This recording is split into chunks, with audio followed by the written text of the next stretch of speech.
vai no médico direitinho, entende o que eu estou falando? Eu só quero que você, em nome de Jesus, peça discernimento para Deus para te conduzir para um médico bom. E que, quando o médico te der um diagnóstico, principalmente se for uma coisa séria de uma cirurgia, procure 2, 3, 4, 5, para você fazer a coisa certa e não vir a se arrepender depois. Amém? Está bem claro? Bom, o que essa mulher fez? Ela influenciou homens ao adultério e à idolatria. E aí cabe a gente falar o seguinte, que idolatria não é só imagens, mas a pessoa pode idolatrar um filho, a pessoa pode idolatrar um carro, idolatrar um trabalho. Idolatria é tudo aquilo que a gente coloca no lugar de Deus. Você já viu pessoas que você não pode encostar no carro da pessoa? Não, por favor, meu carro não. Eu fui na praia uma vez, nós fomos com um casal, entrou um pouquinho de areia no carro desse homem. Irmãos, nem no dia que eu soube que eu estava com câncer, eu não fiz nem um décimo do escândalo que aquele homem fez, por causa daquele pouquinho de areia no carro do homem. Meu Deus. Os irmãos estão entendendo a coisa? O dia que eu soube, eu chorei, pedi para Deus, não sei o quê. Um homem chamou, começou a gritar, xingar, falar, mas parecia que tinha morrido um filho dele, por causa de um pouquinho. Como é que você vai na praia e não quer que entre areia no teu carro? Isso o que é? É idolatria. É ou não é? É. Entrou areia no carro, vai lá, passa o aspirador, manda lavar e acabou, irmãos. Então a gente tem que tomar cuidado. Outra coisa aqui, rapidinho para a gente terminar, tomar muito cuidado com prostituição, adultério. Hoje nós temos aí uma coisa perigosíssima, irmãos, que se chama computador, internet. Principalmente para os homens. Porque às vezes a gente lê a Bíblia ou aprende as coisas e acha o seguinte: adultério é ter um relacionamento extraconjugal. Realmente é. Mas, o que Jesus fala? Quando você olhar para uma mulher e desejar aquela mulher, no teu coração você já cometeu o adultério. E hoje o adultério está entrando demais na igreja através de algo que se chama internet. E o diabo é tão sujo, irmãos. Eu vejo, porque eu pesquiso bastante coisa na internet, principalmente quando eu vou dar aula, tudo. Às vezes eu estou clicando, eu ponho lá um versículo da Bíblia que eu quero achar, onde está igual o de hoje, que a gente está procurando, você clica lá e você acha. Do lado direito já vem um site pornográfico.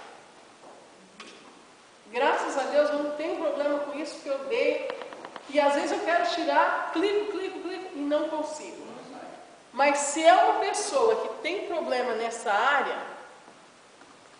veja bem, a pessoa foi com a maior boa intenção do mundo, para ver algo da Bíblia. Mas entrou uma porcaria lá do inferno, a pessoa já começa a pecar. Então, irmãos, cuidado.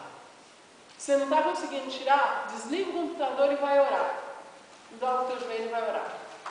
Não deixe que a prostituição, que não é cometida, mas é feita na tua mente, atrapalhe o teu ministério e te leve para o inferno. Amém? Verdade, amém. Corta. Não consegue tirar? Desliga e vai orar. Deus tem misericórdia da minha vida, me perdoa e segue sua vida em frente. A extensão da prostituição, né? Jesus, né? Aquela situação que trouxeram uma mulher que foi pega em flagrante de adultério, né? Mas ele só fala a respeito da mulher, assim, o povo, né? Hoje em dia fala prostituição, liga sexo, liga mulher, mas não, a palavra prostituição, a Bíblia diz algumas vezes assim, não se prostituís com ídolos, ou seja, a prostituição, ela está principalmente ligada à santidade. Oh, yeah. Entendeu? Da mente, do coração. Santidade, e você não prostitui o teu corpo com o mundo, não exatamente, ou somente com o sexo, né? E aqueles homens que levaram aquela mulher lá, eles também se prostituíram com ela. Mas só ela que ia ser apedrejada. Está entendendo? Então, para ver como abrange, porque é fácil apontar dedo para os outros, né? E entrando num outro ponto aqui, antes da gente concluir, quando a gente fala a palavra adultério, é muito importante entender que o adultério não é só o ato sexual em si, fora do casamento.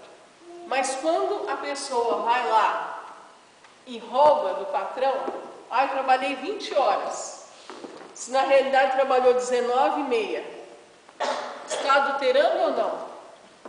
Roubando. A pessoa vai lá, faz uma cartinha para o YMCA. Eu ganho $200 por semana, na realidade ganha 600. E assina. Está adulterando ou não? Errado mesmo. Irmãos, é errado, é pecado. Então, além de Deus, um dia eu gostaria de fazer até uma pregação sobre os 10 mandamentos. Uma coisa que Deus tem falado no meu coração. Vai muito além daquilo só que a gente aprende, que aprendeu a vida inteira. É mais amplo. Pode falar, professor João. Eu estava,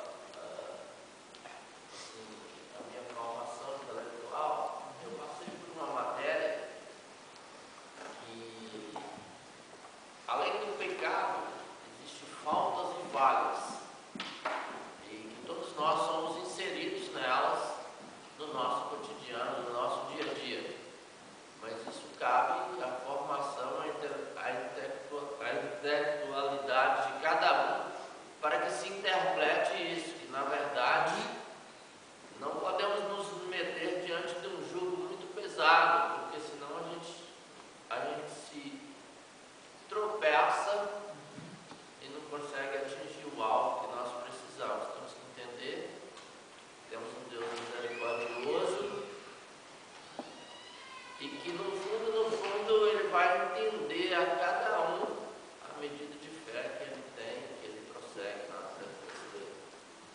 É algo muito sério, é algo muito assim, que precisamos chegar a ele, a esse ponto.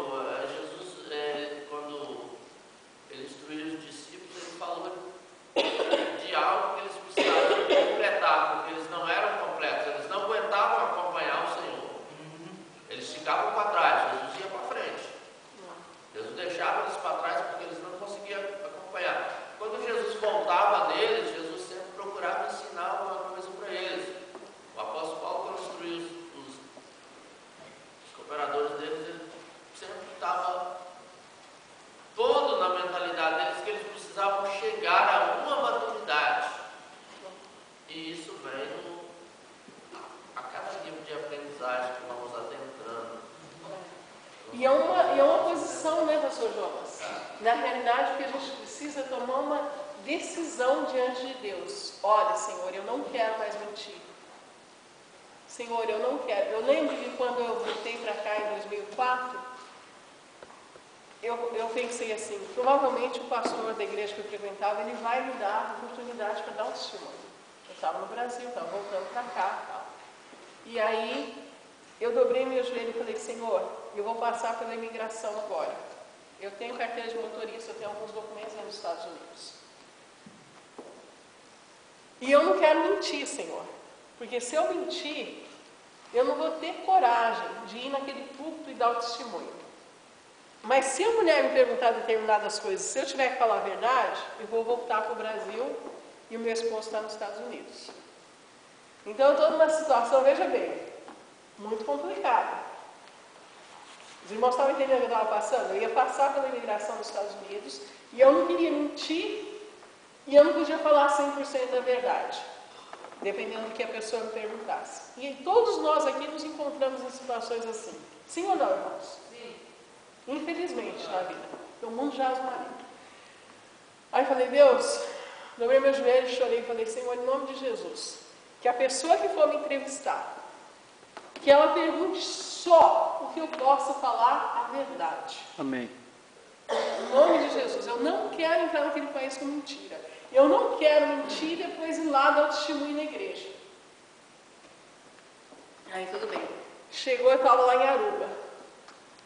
Agora Deus nos dá graça e nos dá entendimento também, né, irmãos? E a gente precisa pedir isso para Deus. Eu trouxe a minha sogra comigo. Minha sogra já com quase 80 anos.